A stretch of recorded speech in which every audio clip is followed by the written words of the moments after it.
Welcome,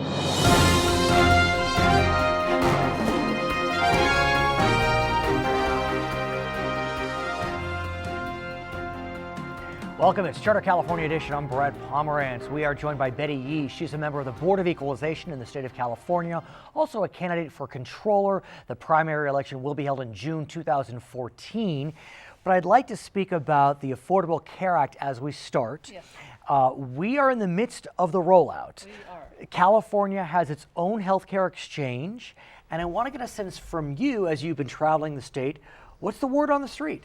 Yeah, the word on the street is that the exchange has been very popular. A lot of visits to the site, Huge to the number. Website. Yes, had over 1 million just in the first week. Right. But obviously, great concern by many Californians who are either uninsured or underinsured Right. to try to find more affordable care. What's so interesting is California is one of 14 states that has its own exchange. Yes. The federal government is running exchanges for 36 states, and their rollout's not going as well. What happened? Do you know, if anything? You know, I think what happened in California, and it's a very thoughtful, deliberate process of really working with the plans, really understanding the different options that California consumers are going to be looking for. So much of the implementation leading up to the rollout of the exchange really was about that. And so just a very good touch with what the consumers made. And we were one of the first states. I mean, back to the Absolutely. Schwarzenegger That's era. right. I mean, he signed on to the Affordable Care Act. And Yes. so we have been planning for this. And there were some glitches in the early days, but it does seem to be moving smoothly. Am I right? I mean, you're the elected. Yes, it is moving smoothly. A lot of information. We, as elected public officials, have been part of the outreach team, letting people know the exchange is available, and obviously lending our assistance, particularly in communities for whom English may not be the first language, or just communities who haven't had a lot of experience accessing government resources. You're a Mandarin speaker, is that right? I speak Cantonese. Okay, yes. Cantonese. So I want to ask about that community, if I may. Yes.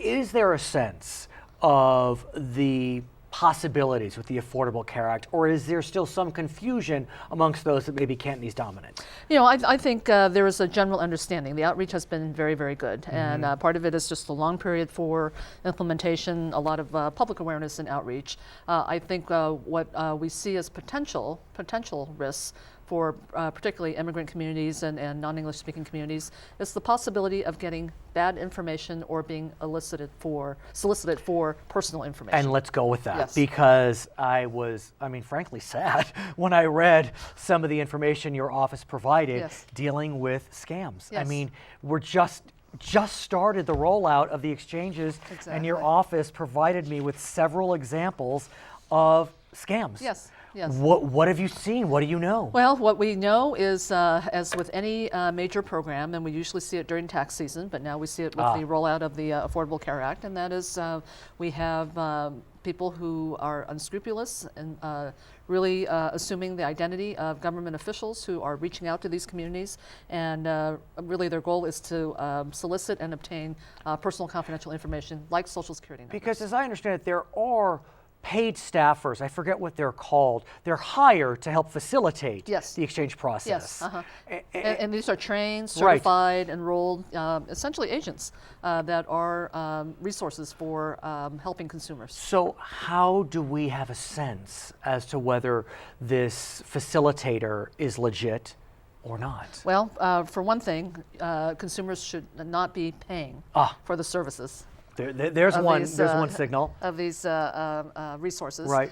Secondly, if they are asking for, and every consumer should not think twice about asking for identification of these individuals who are really to be resources free of charge for consumers. And what about the Affordable Care Card Act? Yes. So we the Affordable Care Act card, I should say. The Affordable Care Act card is non-existent. There's no such thing. Non-existent. So one of the first clues that we had gotten as a tax agency were from Better Business bureaus throughout, who are essentially issuing warnings to say there is no such thing as an Affordable Care Act insurance card. Because those who are trying to. There is a Medicare card. There is, and Medicare and the Affordable Care Act are completely separate. Completely. And distinct. Yes. Right. Yes. And so anyone who tries to give you a card, that's a signal they're not legit. Yes. And they'll ask for your Social Security number because we need to have it to give you a card. That's right. It's that simple. Right. What about the website? Yes. Because we are seeing commercials and it says go to coveredca.com. Yeah. I would have thought it'd be coveredca.org. It just feels like that would be right, but no. No. So we now have very sophisticated scammers who are essentially putting up false websites and the only legitimate website for the Affordable Care Act is coveredcalifornia.com. Not .org, not .net, not .anything, but coveredcalifornia.com. Right. So this is something very, very important because so much of our transactions are done electronically now, and people really do need to look twice in terms of being sure they're doing business with the right platform. There has been such a valiant effort to get out the word about the exchanges. I've seen so many commercials for Covered California. What I haven't seen is commercials for the Medicaid Medi-Cal expansion. And I want to get a sense from you, if you know why and where are we on the Medicaid Medi-Cal expansion? The Medicaid Medi-Cal expansion is the public sector portion of the Affordable Care Act. And we expect that part of what will happen is as consumers look and shop for their plans through the exchange, we will be identifying those who really can't afford those plans. And so they will be part of, more than likely, the eligible low-income Californians that then will qualify for the Medicaid program. And then, as I understand it, if you call or contact Covered California, you input information and it shows that you're subject, you can benefit from the Medicaid expansion, you'll be referred. Correct. And someone even told me that if you're on the phone and they realize it, you don't have to dial again. They're going to refer you. They're going to refer you, right. So the two are linked. Right, so there's a real bona fide effort. So what are people saying to you? I only know one person who signed up. They said it went smoothly. What have you heard? I have actually heard very good things. The consumers and certainly the constituents that to whom I've spoken have really appreciated having a one-stop shop where they can actually look through the various plans to see what suits them. The other, and there's some general arguments still. As you know, the Affordable Care Act is still very controversial as a matter of policy across this nation, and certainly a subject of debate continuing. But by and large, consumers are happy with the resources that are available. I also know that there are some consumers that are a little taken aback by the amount of the premiums, and but this is really about trying to get every Californian covered. And but it's interesting you mentioned the premiums because there's no doubt that how the premiums are structured often plays into who you are and what your kind of demography is. And it begs the question, in order for the exchanges to work, the exchanges need a nice combination of young and healthy and old and infirm. Do we know anything about who's signing up? Because I know that we're not really collecting, we don't collect, because there's no pre-existing condition exclusion. That's right. So we may know young and old, we don't know healthy and infirm. Exactly. But we don't know yet. But what we do know is that exactly what you said, unless we have a broad complement of Californians really participating in Covered California, and that's really where we're going to see some savings over the long term. Because those who aren't covered will continue to seek more expensive care, whether it's through an emergency room or just, or even go into catastrophic care. And so this is what we're really trying to prevent, is to be sure everyone has has foundational health care, basic health care, and that ranges from our young adult population to our seniors. But it's interesting you mentioned young adults because I know a few. I'm not there anymore. And what often I hear is, well, I'm not going to get sick, and oh, there's a penalty. Oh, it's only $95. It may be that the penalty should have been greater, no? I wasn't involved with the policy of how to set the penalty, but I think there certainly is a lot of speculation that the penalty wasn't enough of an incentive for people to really sign up and be covered. And I think it just remains to be seen. I know particularly for the young adult population, many of whom don't have employer-provided health care, they're going to make that assessment for themselves in terms of what's best for them at that point in their lives. But I would hope that for many Californians, they will realize that being part of this, and I hope over time too, we will see some of these premiums actually kind of moderate because we have full participation. No doubt. Okay, her name is Betty Yee. She is a member of the State Board of Equalization running for controller in 2014. When we come back, we'll be speaking with Chen. He is the president of the Hacienda La Puente School Board. I'm Brad Pomerance. You're watching Charter California Edition.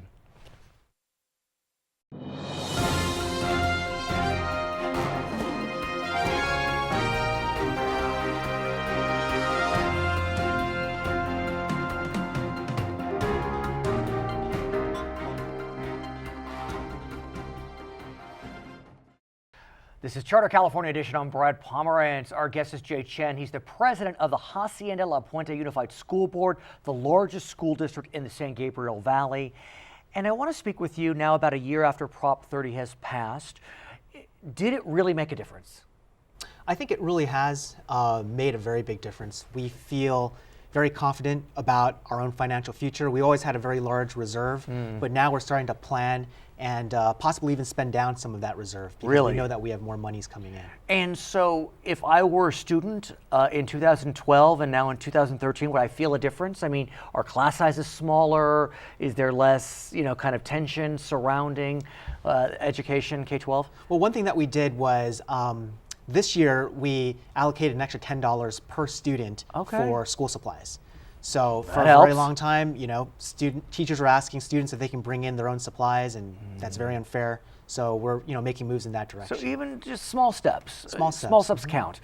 I want to speak with you about what I think it's fair to say is a major scandal that has rocked the Hacienda La Puente School Board. It's been covered by the Los Angeles Times and local media, and it deals with the question of international students, most often from mainland China, correct? Right. Coming to America for our senior year of high school in order that they be residents for the purposes of University of California applications. Explain the process, and then we'll talk about the scandal. So basically, we have America's biggest export is its educational system. And for the longest time, that's been the case for universities and grad schools. Now we're seeing great demand for our K through 12 educational system. And there are a lot of students from China who want to come here, go to school here so that they can apply to a U.S. university. And it's only 12th grade in which they are arriving. I mean, they're coming just for that senior year. Is that correct? Right, because the visa that they're able to get only allows them to stay for 1 year. Interesting. Now, what's most interesting to me is I was not aware that if an international student arrives and there's knowledge that they are on this international status, the school district must charge them for their education. Explain that. So by law, any international student doesn't pay taxes here, doesn't pay property taxes. By law, they must pay the full unsubsidized cost of their tuition. Now, if they come and they don't tell us that they're an international student, that they just have a residence, we're not going to question them. But when it comes time to apply to university for financial aid, they're going to run into problems. So because they're undocumented. I see. Undocumented. So what happens with undocumented students? Do they have to pay tuition, or is it a little more complicated? If you're an undocumented student, public schools don't ask those questions. We're not going to ask you if you are here legally or not. But for these other students, they have to come in and they need an I-20 application from the school district. So they want to be identified as international with residency. Right. It's to their advantage. It's to their benefit. It's to their advantage. Ultimately. Right. Because undocumented students have more challenges proving residency for UC purposes? Well, for financial aid. For financial aid. I understand. Right. And so these international students can access financial aid? Well, I think just in general, when they want to apply, having a documented status. I understand. Helps their So let's case. move on and talk about the scandal that's rocked your school district. There is an individual, a former school board member, that has been bringing international students to America to participate in these programs, charging a hefty premium. Right. But he may have gotten a school board member involved in ways that school board member should not have been involved. Right. So there's a company, and on their website, which has since been changed, it's clear that they charge students $30,000 to come to the United States. This does not even include room and board. Okay. That is a lot of money. Oh, yes. Yeah. So is that by definition improper, illegal? It's not. Okay. You can charge whatever you want. Okay. This is a private business. They can do what they want. If they want to charge $100,000 and people are willing to pay for it, so be it. And part of that money is supposed to flow to the school district. Right. So the problem is, for the very longest time, our school district has been undercharging. Okay. And in 2011, we were charging $6,000 in tuition, which is basically subsidizing these students' education. And what were your counterparts at other school districts charging? LA Unified, the only school districts that receive enough students that they'd even put their application online. I see. LA Unified, Chino Valley, Walnut Valley, all comparable school districts all charge $15,000 per year. So you were undercharging. We've been undercharging. And it may have been that undercharging was happening because of some undue influence, arguably? My belief is that we had board members who were too deeply connected to this business itself of bringing in students. And so there's a real conflict of interest when you know that you might be entering into this business and then you decide to set the tuition before you leave at a very low rate. So let's talk about one board member. This is all public information, because this board member, and I'm giving away the punchline, has been censored by your school board. His name is Joseph Chang. Right. What happened there? Well, basically we discovered that Mr. Chang had gone to China and 4 times accepted gifts of free travel, paid for either by Norman Shu or of this business that you mentioned, who is the former board member, or his company Bella. You know, they're kind of interchangeable. Norman is his title is managing director for Bella. Sometimes in other documents he's called the CEO, but regardless, they're connected. And as a public official, you cannot accept a gift over $420. Period. So by accepting 3 tickets, each valued at least $1,000, he's already violated that rule. And that doesn't even include any hotel, food, lodging in China. On top of that, he had filed a form divulging this information that's required by the state, but then filed an amendment where he took off these, quote, gifts, alleging that he repaid the gifts, but it's unclear at this stage, and these are all, we're at the kind of the allegation phase, I guess you could say. So that happened in the background, but then there's the question of votes. Right, so by accepting these gifts, whether it's from Norman Shu or from Bella, he already established a financial interest in Norman Shu or in Bella. And then if you have a financial interest, you are prohibited from voting on any issues that will impact that financial interest. And so a vote came. So I'd been fighting for a very long time to get our tuition raised so that we were comparable to other districts. The superintendent decided to set it at $14,000. Okay. Then there was a big effort to lower that, and he decided to vote to lower it to $12,900. Oh my. And I told him at that meeting, you've got a conflict of interest. You need to recuse yourself. And he would not recuse. Right. And if he had paid back the gifts, would there still be a conflict? If he had paid back the gifts immediately after he had received it, there might be an argument that no harm, no foul, but he only stated that he paid back the gifts after he was interviewed by our own private investigator, after he had changed his Form 700. So and I think apparently he passed a deadline. I mean, I don't know all the rules and regulations, but you can pay back within a certain period of time, I guess. My understanding is it's a month, but I'm not sure. It's not clear. Right. So as we stand today, Mr. Chang has been censored. Right. That had to have been a painful vote. It was, and it wasn't even just that. Probably the biggest problem we had was his involvement directly in the program, directing staff to do certain things, to change application requirements, to accept students that the staff did not deem more qualified. In essence, bullying staff into doing things and using his authority as a board member. So that is also a direct violation of board bylaw. So this was a very difficult decision, and it's never been done in the history of Hacienda La Puente, but it's just gotten so bad that we had to do something. And at this stage, as we speak today, we know is it fair to say there's an investigation by the district attorney? Is that a true statement? That's a true statement. The district attorney came and made a Public Records Act request on our school district for information. So the saga continues. Yes. How's the mood at Hacienda La Puente? Well, to be honest, it had been very sour up until the point of the censure, and now that we've made that censure, that's the extent that the board, that's basically what we can do. We have no other executive authority. You can't force him to resign. You can't kick him off the board. Right. That's all. It's just beyond your purview. Right.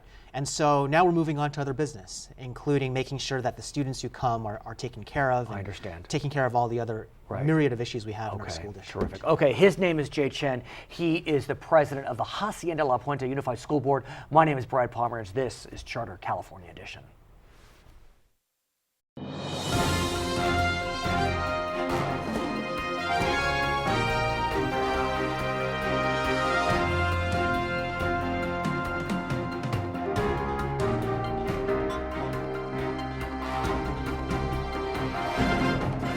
Welcome back to Charter California Edition. I'm Brad Pomerance. Our guest is Anthony Duarte. He is a member of the Hacienda La Puente School Board, like Jay Chen, who we just spoke with. And I want to get a sense from you about the scandal surrounding Joseph Chang. I know there was a censure vote. Jay described that for us.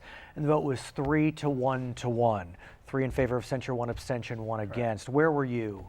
I was one of the ones who voted in favor of the censure.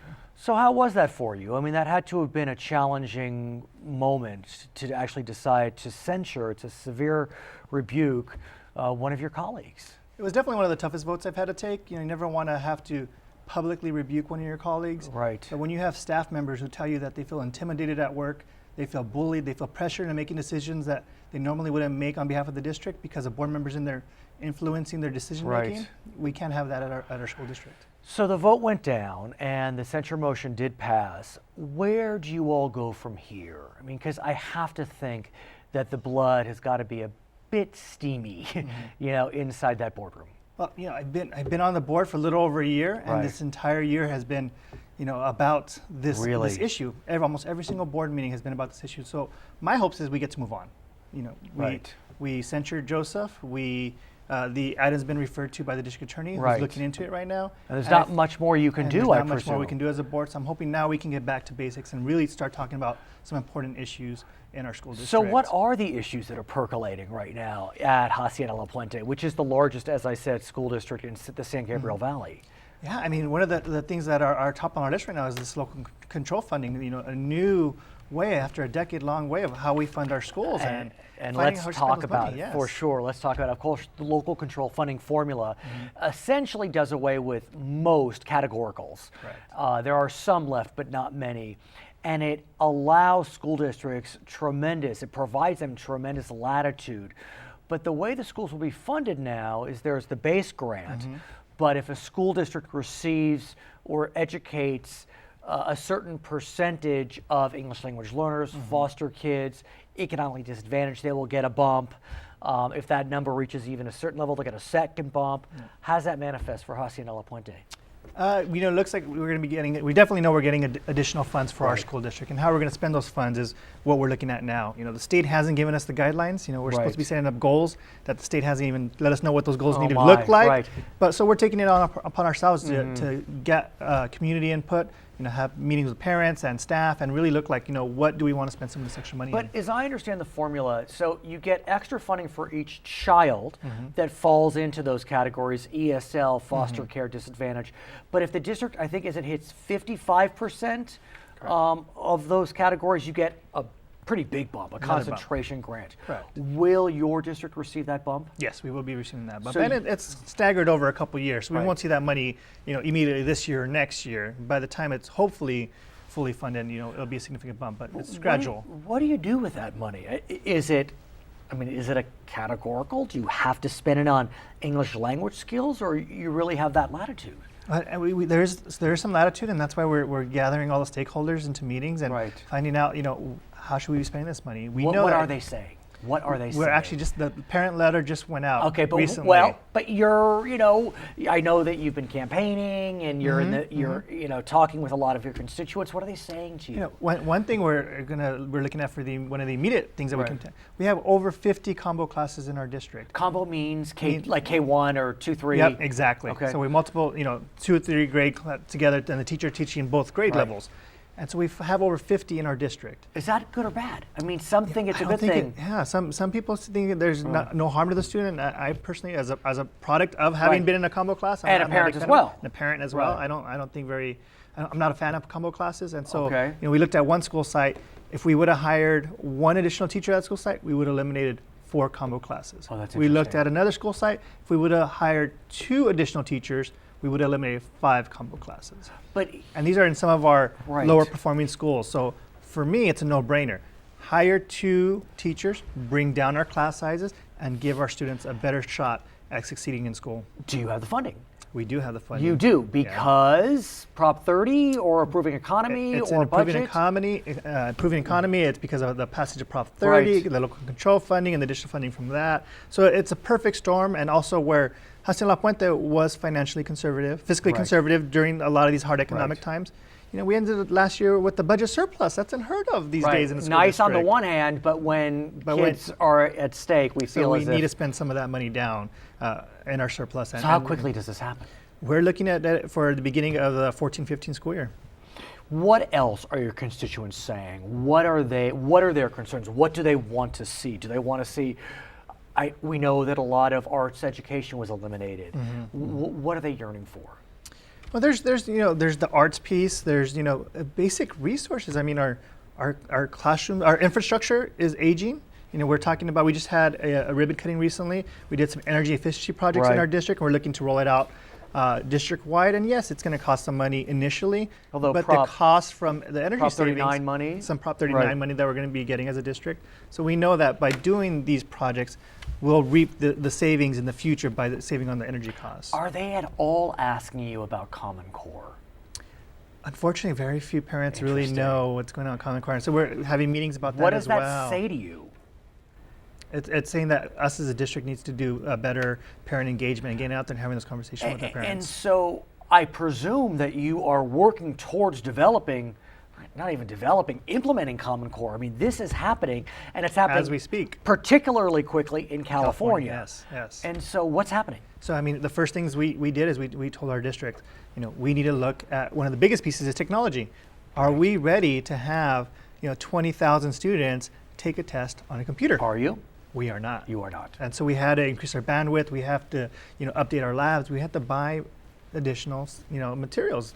Where does that money come from? We know the governor did set aside some money for Common Core implementation. It's not clear to me if that includes the acquisition of technology. No, they said, here's the money, for your school district based on your ADA, and you use it how you guys feel fit so to that's rolling out Common good. Core. So more discretion. So it's the technology piece, it's the professional development piece, it's the materials piece. We're looking at what materials we have currently that fit within Common Core, and what do we need to buy additionally. But I'm sure you heard that LAUSD had given out some iPads, and the experiment didn't go so well. Not so well. Not so well. So what does Hacienda La Puente learn from that apparent failed experiment? That just because getting a technology in every child's hands to take home is the right way to get technology in the hands of our students. And what's also funny, and I jest a bit, but I've spoken with some teachers. I have tweens right now, and sometimes the kids know more about the technology than the teachers. I mean, so how do we get old folks like us up to speed on the technology? I mean, I don't know everything about the iPad. I don't even have one. My wife does. And so, honestly, how do you get them up to speed on technology? Yeah. My 13-year-old son has. Oh, I'm sure he can way run more circles technology around you. Completely. It's really that parent engagement piece, and that's something as a district I think we need to do more of. Getting our parents in the classroom so they can learn the technology piece is important. Is your son in Hacienda La Puente? No, he lucky lives for with his him. mother. Lucky for him, I was going to say, because that would be quite challenging to have him in that school district. At the same time, you mentioned testing. And so the question is, with California moving toward a type of Common Core testing for standardized tests in the spring, that's a sea change. How are you dealing with it? Well, we're getting ready to do the testing here in the district. I know there's some options, and that's something we're about to begin talking about, whether you can take the math or the reading or both, but it'll cost the district some money. And And do you I'm a believer that we should spend the money and have our students take both tests. But I guess the reason I'm kind of flummoxed by it, almost rendered speechless, is it just seems as if it's happening so fast this year. Yes. And for the kids that are in school this year, what do they do? The way they were tested, it was very bubbleized. Now it's going to be, if you get it right, you move on. If you get it wrong, you get a different question. I think it's going to be a very big culture shock when we see those scores, because they're not going to be where we want them to be. Will we even see them? I mean, that's the whole question. That's something we're still working out. talking about whether they will even release the scores to parents, let alone school districts, and so it gets dicey. Okay, his name is Anthony Duarte. He is a member of the Hacienda La Puente School Board in the beautiful San Gabriel Valley. My name is Brad Pomerance. You have been watching Charter California Edition.